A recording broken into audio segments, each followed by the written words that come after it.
ஹைகோர்ட்டுக்கு ஒரு ஃபங்க்ஷன் போயிட்டு இருந்தோம். உயர்நீதிமன்றத்தில் ஒரு நிகழ்ச்சி. நான் கலைஞர் என் தோல்ல கை வச்சுட்டு வர்றாரு. லிப்ட் திறக்குது. நாங்க ஒரு 6-7 போய் போயிட்டோம். அந்த லிப்ட் பையன் சொன்னா, சார் அது 5 பேர் தான் சொல்லலாம் போலாம்னா. கலைஞர் சொன்னாரு, என்ன ஏன் லிப்ட் பாஞ்சாலி லிப்டான்னு கேட்டார். 1970களில் இந்தியாவினுடைய இறையாண்மைக்கு ஆபத்து வந்தபோது தமிழ்நாடு கேட்ட இயக்கத்தில் இருந்து போன கலைஞர் தான். திராவிட நாடு கேட்ட இயக்கத்தில் இருந்து போன கலைஞர் தான். பிரிவினைவாதத்தை முன்வைத்த கலைஞர் தான். இறையாண்மை காப்பாற்றப்பட வேண்டும், இந்தியா காப்பாற்றப்பட வேண்டும் என்பதற்காக 1971லேயே 6 கோடி ரூபாய் அள்ளி தந்த ஒரே முதலமைச்சர் கலைஞர். வேற எந்த முதலமைச்சர் கொடுக்கல. இந்த பாரத மாதாக்கு ஜி எல்லாம் இருக்கல, அவன் அன்னைக்கும் தெரியல, இன்னைக்கு ஜி இவனும் தெரியல. இன்னைக்கு இந்தியன் எவிடன்ஸ் ஆக்ட மோடி மாத்திட்டார். இந்தியாங்கிற பாரதங்கிறாங்க, எல்லா பேரையும் மாத்திட்டாங்க. உங்களால் மாற்ற முடியாத ஒரே ஒரு இடம் தமிழ்நாடு. சொன்னாங்களே, வாஜ்பாய் அரசாங்கம் அமைஞ்ச உடனே ஐயோ போச்சுனாங்க. ஆசிரியர்களை விமர்சித்தார். விடுதலையை திறந்தா எனக்கே பயமா இருக்கும். அதுக்காகவே கலைஞர்ட்ட மறைச்சு வச்சிருவோம். கடுமையான விமர்சனம். நாங்க பிஜேபியில் இருக்கும்போது எங்கே போனார் பெரியார், மறந்து விட்டார் கலைஞர். அண்ணா என்ன சொன்னார், மறந்து விட்டார் கலைஞர். விடுதலை எங்கன்னு கேட்டார். முடிச்சோம். இருக்கீங்க, அது இடம் வந்திருக்கிறது வேணான்னு பார்த்தேன். எடுத்து வந்தார், படிச்சார். கோவம் வரும்னு பார்த்தேன். இதுக்குதான் மறைச்சாங்க ராமண்ணன். இப்படி எழுதினாதான் அவர் வீரமணி, இல்லைன்னா ஈரமணினர். ராமருக்கு கோயில் பாபு பஸ் எடுத்து விட்டு காஷ்மீருக்கு வழங்கப்பட்டிருக்க சிறப்பு அதிகாரம் 370 பொது சிவில் சட்டம். இதுதான் அவங்க மூலாதார கொள்கையை. 5 நிமிஷம் சிகரெட் குடிக்கலாம், என்னோட உயிரோடு இருக்க முடியாதுங்கிறத அவன் கொள்கை. அவனை தூக்கி வண்டியில போட்டுக்கிட்டு திருச்சி வரைக்கும் சிகரெட்டை தொட்டி நான் வளர்ப்பேன். அது மாதிரி எங்களோட ஆட்சியில் இருக்க வரைக்கும் இந்த 3லையும் கை வச்சு நான் தொலைச்சு எழுதி வாங்கிட்டு விட்ட இயக்கம் திராவிட முன்னேற்ற கழகம் கலைஞர். 25 ஆண்டு காலம் ஒருவர் பதிப்புத்துறையில் இருப்பது எனக்கு தெரிந்து புதிதல்ல, விந்தை அல்ல. ஆனால் 25 ஆண்டு காலம் ஒரே கொள்கைக்காகத்தான் நான் பதிப்புத்துறையில் இருப்பேன் என்று சொல்லுகின்ற ஒரு மனிதரை பார்ப்பதுதான் விந்தை, அதிசயம். அந்த விந்தையை, அதிசயத்தை நடத்தி கொண்டிருக்கின்ற நம்முடைய கௌரவ ராஜசேகர் அவர்களையும் அவருடைய சகோதரரையும் அவருடைய துணைவியார் குடும்பத்தாரையும் நான் திராவிட இயக்கத்தின் துணை பொதுச் செயலாளர் என்ற வகையில் நம்முடைய அன்பு தலைவர் திராவிட மாடல் ஆட்சியை நடத்தி கொண்டிருக்கின்ற மாண்புமிகு முத்துவேல் கருணாநிதி ஸ்டாலின் என்கின்ற அந்த மாமனிதரின் சார்பாகவும் நான் அவரை வாழ்த்த வணங்க கடமைப்பட்டிருக்கிறேன். 32 நூலில் எழுதியிருக்கிற ஆசிரியர் பெருமக்கள் அத்தனை பேர் வந்திருக்கிறீர்கள். தமிழுக்கு தொண்டு செய்வோன் சாவதில்லை என்று சொல்லுவார்கள். கலைஞரே ஒரு தமிழ். அந்த கலைஞருக்கு தொண்டு செய்த உங்களுக்கும் சாவில்லை என்பதில் எனக்கு நம்பிக்கை இருக்கிறது. இந்த புத்தகங்கள் இன்னும் ஒரு 100 ஆண்டுகளுக்கு கழித்து யாராவது ஒரு மாணவன் கலைஞரை ஆய்வு செய்ய வேண்டும் என்று சொன்னால், திராவிட இயக்கத்தை ஆய்வு செய்ய வேண்டும் என்று சொன்னால், புத்தகம் சிறிதாக இருக்கலாம், ஆனால் அதில் சொல்லப்பட்டிருக்கிற கருத்துக்கள் இத்தனை பரிமாணங்களா ஒரு மனிதருக்கு. பேரறிஞர் அண்ணா மறைந்தார். மறைந்த போது சொன்னார், கலைஞர் எழுதினார், அழுதார். நிழல் நீதான் என்றிருந்தோம், கடலினத்திற்குள் நிழல் தேட போய்விட்டாயே, நீ கண்மூடி சிந்திக்கும் பேரழகை கண்டுள்ளேன் என்று மண்மூடி கொண்டுன்னை காணாமல் தடுப்பது என்ன கொடுமை. கொடுமைக்கு முடிவு கண்டாய், எம்மை கொடுமைக்கு ஆளாக்கி ஏன் சென்றாய். எதையும் தாங்கும் இதயம் வேண்டுமென்றாய், இதையும் தாங்க ஏதன்னா எமக்கிதயம் என்று அழுதாரே கலைஞர். அந்த கலைஞர் அண்ணாவை பற்றி எழுதுகிற போது சொன்னார், யார் அண்ணா? இன்றைக்கு 32 எழுத்தாளர்கள் கலைஞர் எழுதியிருக்கிறோம். அன்றைக்கு கலைஞர் அண்ணாவை எப்படி பார்த்தார் என்றார், தலைவர் என்பார், தத்துவ மேதை என்பார், சொல்லாற்றல் சுவைமிக்க எழுத்தாற்றல் பெற்றார் என்பார், மனிதர் என்பார், மாணிக்கம் என்பார், மாநிலத்து அமைச்சர் என்பார், நடிகர் என்பார், நாடக வேந்தர் என்பார். அத்தனையும் தனித்தனியே சொல்வதற்கு நேரமற்றோர் நெஞ்சத்து அன்பாலே அண்ணா என்ற ஒரு சொல்லால் அழைத்திடவே அவர் என்னை பெயரும் தந்தார். அண்ணாவுக்கு இத்தனை பரிமாணங்கள். பெரியாரை அடையாளப்படுத்த வேண்டும் என்று சொன்னால் ஒரே வரி, மனிதனை நினை, கடைகுல மர, மானமும் அறிவும் மனிதருக்கு அழகு. மானமும் அறிவும் மனிதருக்கு அழகு என்பதற்காகவே ஒரு மனிதர் 90 வயதையும் தாண்டி இந்த மண்ணிலே வாழ்ந்தார் என்பதற்கு பெரியார் அடையாளம். அண்ணாவுக்கு இத்தனை அடையாளம். ஆனால் பெரியாரும் அண்ணாவும் உருவாக்கி இருக்கிற கருத்தாக்கம் இருக்கிறதே, அந்த கருத்தாக்கம் இன்றைக்கு கலைஞராக அவர் இறந்ததற்கு பிறகும் வாழ்ந்து கொண்டிருக்கிறார் என்பதற்கு அடையாளமாகத்தான் இந்த 32 நூல்களும் இந்த அரங்கிலே இன்றைக்கு வெளியிடப்படுகிறது. நான் கலைஞரோடு பழகி இருக்கிறேன், அவரோடு பயணித்திருக்கிறேன். அவருடைய கைகள் என்னுடைய தோளிலே விழுந்திருக்கிறது. ஆனால் அவர் மறைந்ததற்கு பிறகு மீண்டும் மீண்டும் அவரை படிக்கிறேன். அவரால் படித்த மாணவனாகிய நான் நாடாளுமன்றத்திலே பல்வேறு கேள்விகளை, சவால்களை எதிர்கொள்கிறேன். பல்வேறு அடக்குமுறைகள், இவற்றையெல்லாம் பார்த்ததற்கு பிறகு கலைஞர் என்ற மனிதனோடு, உயிருள்ள ஒரு மனிதனோடு நான் வாழ்ந்ததாக கருதவில்லை. அது சாகா வரம் பெற்ற ஒரு கருத்து நிறுவனம், அது ஒரு கருத்தியல் நிறுவனம், கான்செப்ஷனல் இன்ஸ்டிடியூட் என்று சொல்வார்கள். தனி மனிதனை இழந்து விடலாம், ஆனால் தனி மனிதன் ஏற்படுத்தியிருக்கிற நிறுவனம் இருக்கிறது, அந்த நிறுவனம் எப்போதும் இருந்து கொண்டே இருக்கும், சவால்களை சந்தித்துக் கொண்டே இருக்கும். எனவே இன்றைக்கு கலைஞரை நாம் புகழ்வது என்பது வேறு. வெவ்வேறு பரிமாணங்களிலே கலைஞரை பாராட்டி இருக்கிறார்கள். மொழியை பற்றி சொல்ல வேண்டுமானால் அவர் சொல்லலாம். இரட்டை வரியில் சொல்லணும்னா கலைஞர் செய்திருக்கிற மிகப்பெரிய சாதனை மொழியை முன்னிறுத்தி இனத்தை காப்பது, இனத்தை முன்னிறுத்தி மொழியை மீட்பது. இது ரெண்டு தான் அடையாளம். மொழியை முன்னிறுத்தி இது தமிழ் இனம் செய்தார் கலைஞர். இனத்தை முன்னிறுத்தி மொழியை மறக்காதே, மீட்டெடுப்பதற்காக இந்திய எதிர்ப்பு போராட்டம். இந்த இரண்டும் தான் அவருடைய அடையாளம். இங்கே லெனின் பேசுகிற போது சொன்னார், வந்திருக்கின்ற எல்லோரும் சிந்திக்கக்கூடியவர்கள், லெனின் பேசுகிற போது சொன்னார் திராவிட இயக்கத்திற்கு மட்டும்தான் முடிவில்லைன்னு சொன்னார். ஏன் முடிவில்லை திராவிடத்துக்கு மட்டும்தான்? திராவிடத்திற்கு முடிவில்லை என்பதற்கு காரணம், இந்த மனித சமூகத்தில் எதுவரை ஏற்றத்தாழ்வும் சுரண்டலும் இருக்கிறதோ அதுவரை இந்த இயக்கம் தேவைப்படும். அந்த தத்துவத்தை கொடுத்த இயக்கம் திராவிட இயக்கம். எத்தனையோ இயக்கங்கள் இருக்கலாம், ஆனால் இந்த இயக்கம் மட்டும்தான் மானுடத்தை போற்றுகின்ற இயக்கம். எதுவரை சாதி இருக்கிறதோ, எதுவரை மத ஏற்றத்தாழ்வு இருக்கிறதோ, எதுவரை பாலின ஏற்றத்தாழ்வு இருக்கிறதோ, ஏன் ஒரு மொழி மீது இன்னொரு மொழி ஆதிக்கம் செலுத்தினால் கூட அதையும் தடுக்கக்கூடிய வல்லமை இந்த கருத்தியலுக்கு தான் இருக்கிறது என்பதற்காக தான். பெரியாரும் அண்ணாவும் எங்கே வேறுபட்டார்கள்? நான் கலைஞரோடு போவேன், அண்ணாவை பார்த்ததில்லை. ஏன்னா நான் பிறந்ததே 1964, அண்ணா இறக்கும்போது 4 வயசாக இருந்திருக்கும், அவ்வளோதான், 3 வயசாக இருந்திருக்கும். ஆனால் கலைஞரோடு காரில் போகிற போது கோபாலபுரத்தில் ஏறணும்னு சொல்லுவார். செக்யூரிட்டி கேட்பாங்க, ஐயா எந்த வழின்னு. ரொம்ப காரசாரமான விவாதம் சட்டமன்றத்தில் நடந்தால் இன்றைக்கு எதிர்க்கட்சிகள் பிரச்சனை கிளப்புகிறார்கள், பெரியார் வழியில் போ. இன்னைக்கு அமைதியாக நடக்கும், எல்லாம் பாராட்டுவதை தானே அண்ணா வழியில் போம்பர். என்னென்ன வித்தியாசம் இல்லை, அண்ணா சில வழியாகவும் போகலாம் செக்ரட்டரியேட்டுக்கு, பெரியார் சில வழியாகவும் போகலாம். அப்புறம் சொல்லுவார், ஆட்சி போயிடுச்சுன்னு வச்சுங்க, ஆட்சி போயிடுச்சுன்னா எப்பவுமே ஆட்சி இருக்கும்போது அண்ணா வழியாக போகலாம், ஆட்சி இல்லைல்ல எதிர்நீச்சல் போடணும், பெரியார் வழியாக போம்பார். ஆட்சியில் இருந்தால் அண்ணா வழி, ஆட்சியில் இல்லாவிட்டால் பெரியார் வழி. இந்த வழிகளுக்கெல்லாம் என்ன காரணம்? முதல்ல நம்ம அடையாளத்தை நம்ம தெரிஞ்சுக்கிறதுக்காக தான் கலைஞரை பற்றி நான் பேசுகிறோம். நான் சொன்னேன், மொழியை முன்னிறுத்தி இனத்தை காப்பது, இனத்தை முன்னிறுத்தி மொழியை மீட்பது. ஏன் இந்த மொழியை முன்னிறுத்தணும்? கலைஞர் எங்கே வந்து நிற்கிறார் என்றால், இந்த திராவிட தத்துவத்தில், நான் சொன்ன திராவிட தத்துவம் எங்க தேவைப்படுகிறது என்று, இந்த தத்துவம் தான் தமிழுக்குள் இருக்கின்ற தத்துவம், மொழிக்குள் இருக்கின்ற தத்துவம். வேற எந்த மொழியும் சமத்துவம் பேசவில்லை. இப்போ அவர் சொன்னார், பெரம்பலூர்காரங்க கொஞ்சம் பேர் வந்திருக்காங்க, ராஜா பெரம்பலூர்னார், நீலகிரிக்கு போனாலும் என் பெரம்பலூருக்கு வரும். என்ன காரணம்? யாதும் ஊரே யாவரும் கேளீர் என்று சொன்ன கலியன் பூங்குன்றன், பூங்குன்றன் தானே போட்டுக்கிட்டார். பூங்குன்றன் ஒரு ஊர். அப்போ இந்த மொழிக்கு இருக்கிற சிறப்பு வேற மொழிக்கெல்லாம் இல்லாத சிறப்பு. என்ன சிறப்பு என்று சொன்னால், இந்த மொழி மட்டும்தான் சமத்துவத்தை பேசியது. யாதும் ஊரே யாவரும் கேளீர், பிறப்போக்கும் எல்லா உயிர்க்கும். இந்த 2 தத்துவங்களையும் கொண்ட இந்த மொழியை செழுமைப்படுத்தினால்தான் இன அடையாளம் கிடைக்கும். இந்த இன அடையாளத்தை ஒருமைப்படுத்தினால்தான் இந்த உலகத்திற்கு இப்படி ஒரு இனம் இருந்தது, டிராவிடியன் ஸ்டாக். இதை சொல்லுவதற்கு அண்ணா தேவைப்பட்டார், பெரியார் தேவைப்பட்டார். ஆனால் அதை காப்பாற்றி உள்ளபடியே உலகத்திற்கு கொண்டு போய் சேர்த்த பெருமை கலைஞருக்கு மட்டும்தான் இந்த மண்ணிலே உண்டு என்பதற்காகத்தான் இந்த நூற்றாண்டு விழா. ரொம்ப ஈஸியா சொல்லிடலாம், அவர் தமிழை எப்படி பாராட்டினார், தமிழுக்காக அவர் ஆற்றிய எழுத்து எழுதலாம் சொல்லிடலாம். அவர் எங்கெல்லாம் குசும்பப்பார் தெரியுமா? கவியரங்கத்தில் பேசுறார்.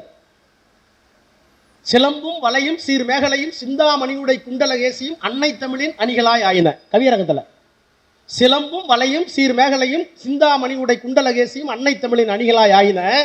பழந்தமிழர் பெருநூறுகள் நினைத்தவாறு படுக்கையிலே சாய்ந்திருந்தேன் ஒரு நாள். இந்த பழந்தமிழர் நூலெல்லாம் நினைச்சுக்கிட்டு அப்படியே படுக்கையில் சாய்ந்திருந்தானா, சார்ந்திருந்தேன் ஒரு நாள். பக்கமது நெருக்கமாக ஒருத்தி வந்து தழுவி கொண்டாள்.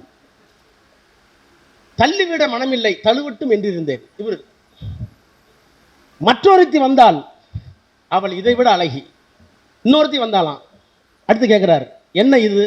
இருமங்கை ஒரு கொடுக்க என கேட்பீர் பொறுத்திடுக, முதலில் வந்தவள் பேர் தூக்கம், அந்த தூக்கத்திலே நான் கண்ட கனவெல்லாம் தமிழின் காட்சி, தமிழின் மாட்சி.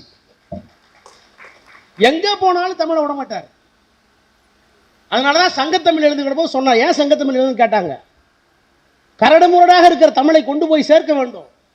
போருக்கு போகிற போது எங்கம்மா அவங்க மகன் கேட்டா, அந்த மகன் எங்க இருந்தான்னு தெரியாது, அந்த மகன் இருந்த வயிறு இதுதான், அந்த புலி இருந்த குகை இதுதான். இதை தமிழ்நாட்டார் சொல்லிக் கொடுக்கறதுக்குள்ள அவருக்கு வேர்த்து, கேட்கிற எங்களுக்கு வேர்த்து பார்த்தார். எங்குற்றான் உந்தன் மகன் என்னும் குரல் கேட்ட தாய்க்கிழவி பொங்குற்ற துயர் அடக்கி புலி போன இடம் நான் அறியேன், போர்க்களம்தான் போயிருக்கும், புலி இருந்த குகை இதுதான் என்று வயிற்றை சுட்டி காட்டிய புறப்பாட்டுடை தமிழ் அப்படின்னு எழுதினார். அப்போ தமிழை போற்றுவது மட்டுமல்ல, பக்தி இலக்கியங்களால் ஏற்பட்டிருக்கின்ற தமிழுக்கான சேதாரத்தை பிரித்து காட்டிய இயக்கம்னு சொன்னார். இன்னொரு கவிதை சொல்றார், நரியும் பரியா யானகதை, நாரதர் பெண்ணாய் போன கதை, உரியை கண்ணன் உடைத்த கதை, ஊரார் போற்றிய பழைய கதை, எரியில் துரும்பாய் ஆக்கியவர் பெரியார் தந்த பேரறிஞர். இந்த தமிழ் சாதாரண தமிழ், எங்க தமிழ் அந்த தமிழ் இல்லப்பா. இந்த நரி ஓடுற கதை, கண்ணை உடைச்ச கதை, வெண்ணையை திருந்த கதையெல்லாம் எங்க தமிழ் கிடையாது. அதெல்லாம் இடையில வந்து விட்டுது. எங்க தமிழ் வேறு, எங்க தமிழ் சமத்துவம் பேசிய தமிழ், இந்த உலகத்திற்கு அறிவியலை வழங்கிய தமிழ். தொல்காப்பியம் எழுதுறேன் நாங்க, நான் தான் இலக்கணம் எழுதுவாருன்னு பார்த்தேன். இந்த உலகம் பஞ்சபூதங்களால் ஆனது, கடவுளால் படைக்கப்படவில்லை. நான் சொல்லலை, ஏன்னா நான் எது சொன்னாலும் உடனே கடவுளால் படைக்கப்படவில்லை ராஜா சொல்லிவிட்டார், கடவுளுக்கு எதிரி. இப்போ கடவுளுக்கு எதிரி இப்போ புதுசாக சொல்கிறோம். நாங்கள் எப்பவுமே கடவுளுக்கு எதிரி தான், இருந்தால் எதிரி, இல்லை எனக்கு பிரச்சனை தானே. அப்போ 2000-3000 ஆண்டுகளுக்கு முன்னால் இந்த உலகத்தை எப்படி படைக்கப்பட்டிருக்கிறது என்றால் பஞ்சபூதங்களால் படைக்கப்பட்டிருக்கிறது. நிலம், தீ, நீர், வலி, விசும்பு ஐந்தோடு கலந்த மயக்கம் இவ்வுலகம். 3000 வருஷத்துக்கு முன்னாடிங்க. பைபிள் உலகம் எப்படி தோன்றியது ஒரு கதை இருக்கு. இஸ்லாம் உலகத்தை எப்படி பார்க்கிறது இருக்கு. இந்து மதத்துக்கு சொல்லவே வேண்டியதில்லை. பாயா சுருட்டி வச்சு அதை போய் ஒருத்தன் எடுத்து, அதை எடுக்கும்போது ஒரு பண்ணிக்கு காதல் வந்து, அந்த காதலில் ஒருத்தன் பிறந்து, அதை ஒருத்தன் எரிக்க வந்து, அதுக்கு இப்போ நாங்கள் தீபாவளின்னு மத்தாப்பு ஊற்றிட்டு இருக்கோம். இதெல்லாம் வெவ்வேறு கதை. இந்த மண்ணிலே இருக்கிற மதங்கள், இந்த உலகம் எப்படி சிருஷ்டிக்கப்பட்டது என்பதற்கு பல்வேறு கதைகள் சொல்லப்பட்ட காலத்தில் 3000 ஆண்டுகளுக்கு முன்னால் ஒரு மொழியின் பாட்டன் சொன்னான், நிலம், தீ, நீர், வலி, விசும்பு ஐந்தோடு கலந்த மயக்கம் இவ்வுலகம். சேர்ந்ததுன்னு கூட சொல்ல. மயக்கம் என்ன தெரியுமா? மெட்டபாலிக்கல் சேஞ்ச். ஒரு கலப்பு நடந்திருக்கு இந்த உலகத்துல. இத்தனை பஞ்சபூதங்களும் சேர்ந்துதான். எனக்கு முன்னால இந்த டெஸ்க் இருக்கு, இந்த மைக் இருக்குன்னா இது நேரம் வந்துடல. இதற்காக இந்த இரும்பு எங்கேயோ வெட்டப்பட்டிருக்கிறது. அதான் பின்னாடி சொன்னாங்க. அவர் 3000 ஆண்டுகளுக்கு முன்னால் சொன்னதை பின்னாடி சொன்னாங்க. இந்த தியாகராயர் கட்டியிருக்கிறோம், டி நகர் வெயிட் ஏறி போச்சா? இல்லை புதுசாக ஒரு 16 மாடி கட்டியிருக்கிறோம், டி நகர் இடம் கூட வந்துருமா? இல்லை, இதற்காக பொன்னேரியில் எங்கேயோ செங்கல் எடுத்திருப்பான். இங்கே கட்டப்பட்டிருக்கிற மரம் இருக்குல்ல, இந்த மரம் கொடைக்கானல்லேருந்து எங்கேயோ வந்திருக்கும். அப்போ எங்கோ இருந்து ஒரு மரம், எங்கோ இருந்து ஒரு மண், எங்கோ இருந்து ஒரு இரும்பு, இவையெல்லாம் சேர்ந்துதான் இந்த அரங்கத்தில் இருக்கிறது. அப்போ இந்த உலகத்தில் எதுவும் புதுசாக வந்துடல. Weight of the universe is constant. எப்போ சொன்னான்? சும்மா 100 வருஷத்துக்கு முன்னாடி நியூட்டன். அதுக்கு நோபல் பரிசு வேற. இந்த உலகத்தின் எடை மாறாது இருக்கிறது என்பதை சொல்லுவதற்கு நோபல் பரிசு நியூட்டனுக்கு. ஆனால் அதையே 3000 ஆண்டுகளுக்கு முன்னால் இந்த உலகம் பஞ்சபூதங்களால் ஆனது, புதிதாக எந்த வந்துவிடவில்லை, இதுதான்டா உலகத்தினுடைய எடை, எப்போதும் மாறாது என்று சொல்லுவதற்கு ஒரு தொல்காப்பியம் தேவைப்பட்டது. அந்த தொல்காப்பியம் பண்டிதர்களால் சிறை வைக்கப்பட்ட நேரத்தில் அதை கண்டுபிடித்து கொண்டு வந்து காவல் நிலையமாய் உங்கள் கரங்களில் திணித்தவர் கலைஞர். அதற்காக அவருக்கு விழா. அப்போ வெறும் மொழி மட்டும் இல்லை, என் மொழி பெருசு என் மொழி பெருசு சொல்லக்கூடாது.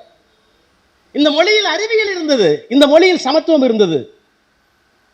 இன்னொரு தடவை கலைஞர் சொன்னார், என்ன கேட்டார், ஏப்பா பக்தி இலக்கியம் படிப்பியான்னு கேட்டார். ஏன்னா 2 பாட்டு சொல்லி தொலைச்சிட்டேன் அவரை வச்சுக்கிட்டு. நான் பேசாமல் திருவாசகம் 2 பாட்டு சொல்லிவிட்டேன். விமர்சிக்கிறதுக்காக படிப்போம்ல, இப்போ ரொம்ப கடவுள் இதெல்லாம் படிக்கிறேன்னு கேட்டார். இல்லைன்னு அவர் சொன்னார், பெரிய புராணத்தில் தடுத்தாட்கொண்ட புராணம் ஒன்றுக்கு படிச்சிருக்கான்னு கேட்டார். நீ வக்கீல் தானேன்னு கேட்டார். படிச்சிருக்கேன், கொஞ்சம் படிச்சிருக்கேன். அதில் சுந்தரர்னு ஒருத்தர் வருவார். அந்த சுந்தரர் யாருன்னா, மேல இருந்து அனுப்பப்பட்டவர் சிவபெருமானால. என்னன்னா, நீ கல்யாணம் பண்ணிக்கூடாது, திரும்பி என்கிட்ட வந்துடணும். இவருக்கு தெரியல சுந்தரருக்கு மனித பிறப்பு எடுத்த பிற்பாடு திருமணம் செய்து கொள்ள போகிறார். அதை தடுக்கணும். தடுக்கிறதுக்கு சிவபெருமான் போறார் வேற ரூபத்தில். போன உடனே, நீ எனக்கு அடிமையாக இருக்கிற நீ திருமணம் செய்வதற்கு உரிமை இல்லைங்கிறார். வேறு வேடத்தில் இருந்த சிவபெருமான். சுந்தரர் கேட்கிறார், நான் எப்படி அடிமை? இல்லை, நீ எழுதி கொடுத்துருக்க சாசனம் அப்படிங்கிறார். நானா? இல்லை, உங்க முன்னோர்களே எழுதி கொடுத்துருக்காங்க, காட்டு. அப்ப சுந்தரர் கேட்கிறார், நான் அடிமை என்பதை நீ எப்படி விளக்க வேண்டும் என்று சொன்னால் ஆட்சியில் ஆவணத்தில் அன்றி காட்சியில் காட்டுவாய். இது சோர்ஸ் ஆஃப் எவிடன்ஸ். இவ்வளவுதான். இன்னைக்கு இந்தியன் எவிடன்ஸ் ஆக்டை மோடி மாத்திட்டார். இந்தியன் எவிடன்ஸ் ஆக்டை மாத்திட்டாரு. இந்தியாங்கிற பாரதங்கிறாங்க, எல்லா பேரையும் மாத்திட்டாங்க. உங்களால் மாற்ற முடியாத ஒரே ஒரு இடம் தமிழ்நாடு. தமிழ் முத்துவேல் கருணாநிதி ஸ்டாலின் என்கின்ற மகத்தான மனிதனுக்கு பின்னால் இருக்கின்ற ஆயிரம் தொண்டர்கள். அப்போ ஆட்சியில் ஆவணத்தில் அன்றி காட்சியில். ஆட்சியில்னா கஸ்டம், சட்டம் எல்லா இடத்துலையும் அங்கீகரிக்கிறது. எந்த சட்டம்? இப்போ நீங்க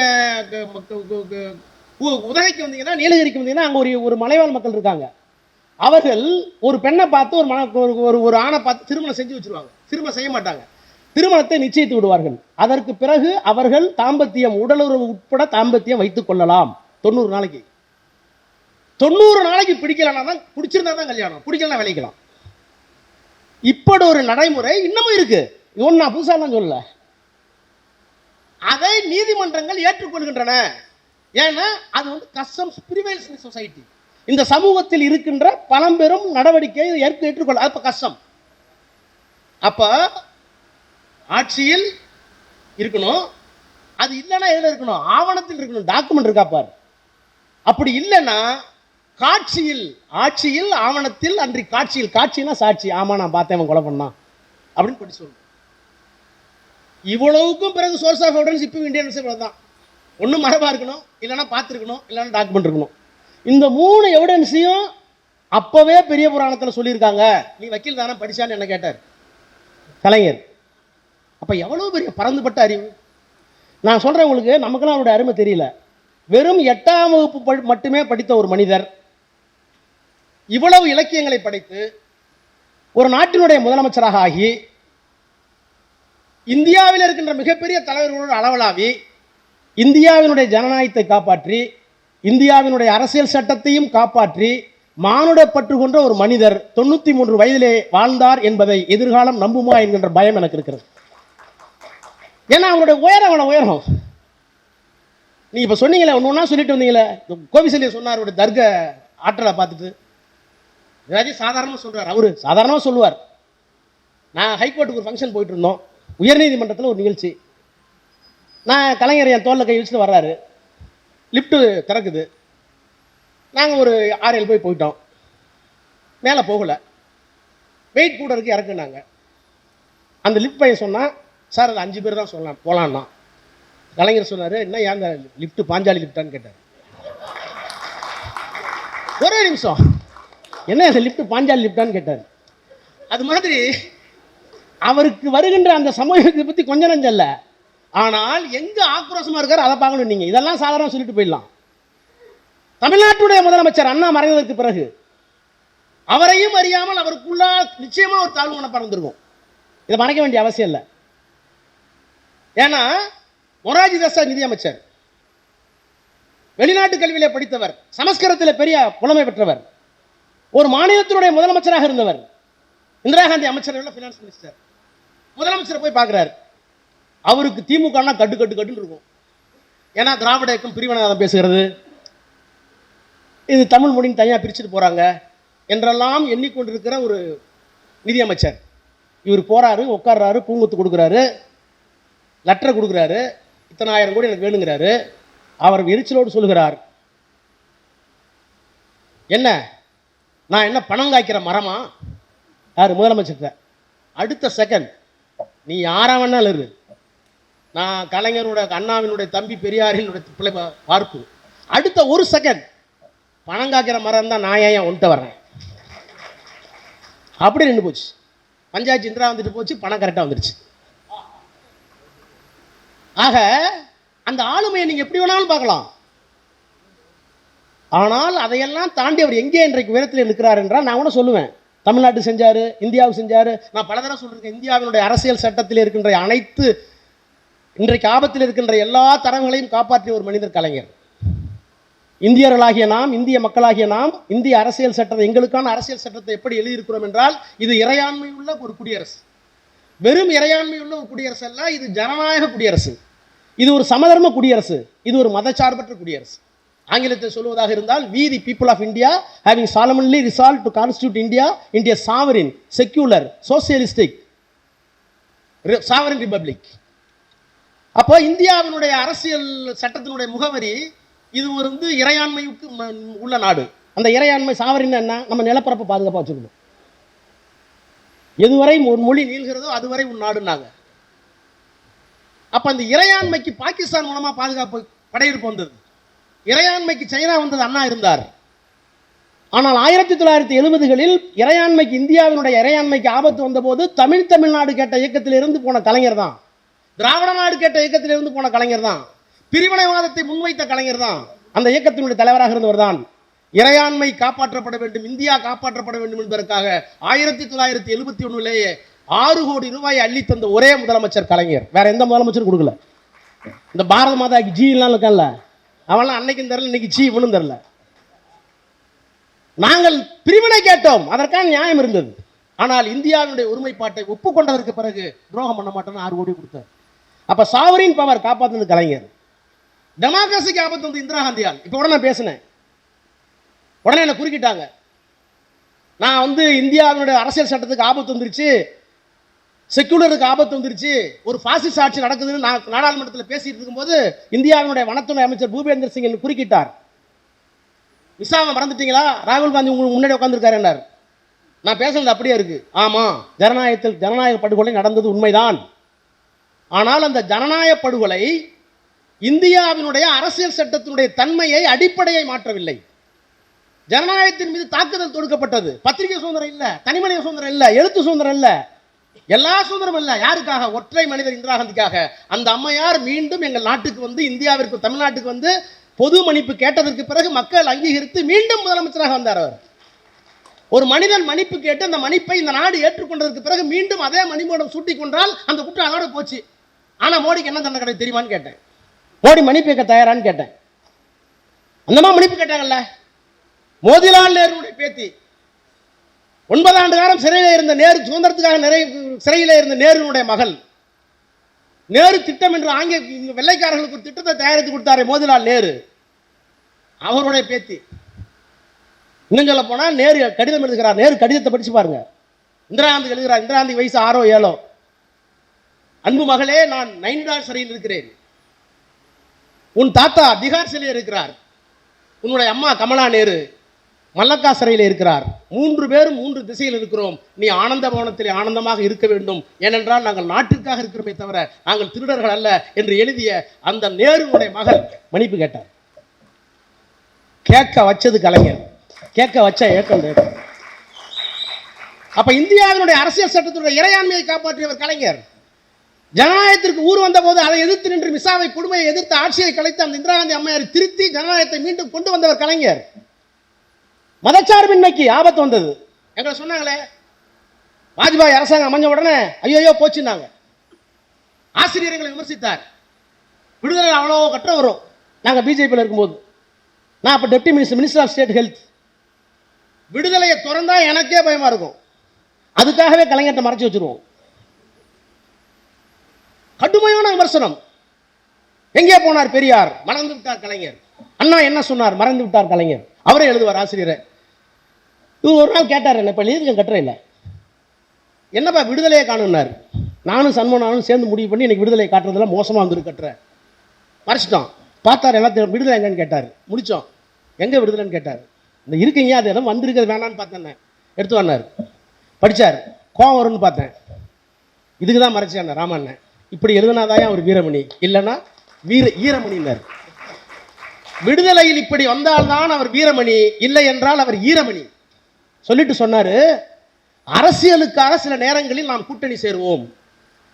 அண்ணா கூட ராஜாஜியுடன் சேர்ந்த போது விமர்சனங்கள் வந்தது. நாமும் இப்போது சேர்ந்திருக்கிறோம்.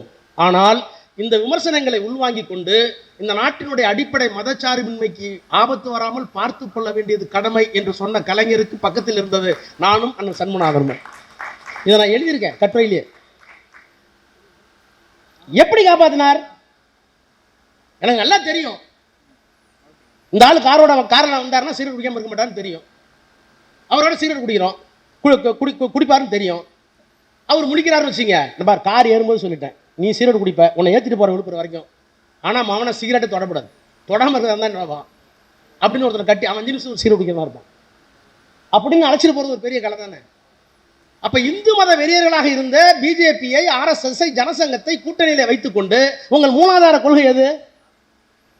ஆர்டிகல் 370 காஷ்மீரத்துக்கு 370. இன்னொரு மூலாதார கொள்கை எது? பொது சிவில் சட்டம். இன்னொன்னு ராமருக்கு கோயில், பாபு மசூதி எடுத்து விட்டு, மசூதியை இடித்து விட்டு கோயில்.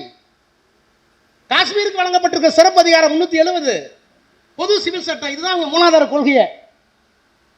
5 நிமிஷம் சிகரெட் குடிக்கலாம், என்னோட உயிரோடு இருக்க முடியாதுங்கிறதான் அவன் கொள்கை. அவனை தூக்கி வண்டியில் போட்டுக்கிட்டு திருச்சி வரைக்கும் சிகரெட்டை தொட்டி நான் வளர்ப்பேன். அது மாதிரி எங்களோட ஆட்சியில் இருக்க வரைக்கும் இந்த 3லையும் கை வச்சு நான் தொலைச்சுன்னு எழுதி வாங்கிட்டு விட்டேன் இயக்கம் திராவிட முன்னேற்ற கழகம் கலைஞர். அப்போ மதச்சார்பின்மை, இறையாண்மை, ஜனநாயகம், ஏன் நேஷனலைசேஷன் ஆஃப் பேங்க்ஸ். நான் முதல்ல வக்கீலாக இருந்தேன், நிரந்தர இடத்துல சொல்கிறேன், பெரம்பலூர்லாம் வந்திருக்காங்க. முதல்ல வக்கீலாகி கனரா பேங்க் வக்கீலான. அதுவும் எப்படி ஆனா, கனரா பேங்க் எதிர்த்து வழக்கு நடத்தி நான் ஜெயிச்சிட்டேன். பேங்க் பயந்துருச்சு. சரி, பயந்தா என்ன பண்ணுவாங்க? அவனையும் உள்ளே போட்டுக்கோங்க. அதனால என்ன உள்ளே போட்டாங்க பேங்க்ல. அப்பெல்லாம் பேங்க்ல வந்து அந்த வயசுல இந்த சாதியில கனரா பேங்க் வக்கீலா போறதுக்கு தான் பெரிய காரியம். ஆன உடனே செக் புக்கே கொடுத்தாங்க. நான் சொல்கிறேன், எங்கள் வீட்டில் ஐஏஎஸ் ஐபிஎஸ்லாம் எல்லாம் இருந்தாங்க. நான் சொல்கிறது 1989 முதல்ல செக் புக் என் பேரில் வாங்கின உடனே எங்கள் அம்மா அதை கொண்டு போய் பூஜை ரூமில் வச்சு என் மகனுக்கு செக் புக்கெல்லாம் வந்துருச்சுன்னு கும்பிட்டாங்க. 89 இன்னைக்கு என் பொண்ணு இருக்கு, ஏமா பணங்கன வேணுமாண்ணே, everything is in phone. அப்படியே அடிக்கிறாங்க, டிக்கெட் வருது, அப்படியே போகிறாங்க, ட்ரெயின் திறக்குது. ஆனால் அன்னைக்கு இந்த பேங்கை பஸ் முதலாளிகளுக்கு பணம் கொடுத்தாங்க, ஆலை முதலாளிகளுக்கு கடன் கொடுத்தாங்க, பெருந்தனக்காரர்களுக்கு கொடுத்தார்கள். ஏழை பாலை தாழ்த்தப்பட்டவன், பிற்படுத்தப்பட்டவன் போய் நிற்க கூட முடியாது பேங்க்ல. என்ன வேலை உங்களுக்கு என்ன கிரெடிட் கார்டு இருக்கா? சேமிக்கக்கூடிய அந்த அளவுக்கு பொருளாதாரம் வளரலையே. அப்புறம் இவங்களுக்கு வளரனா பரவாயில்ல, வங்கிகள் இவர்களுக்கு உதவினார்களா? இல்லை.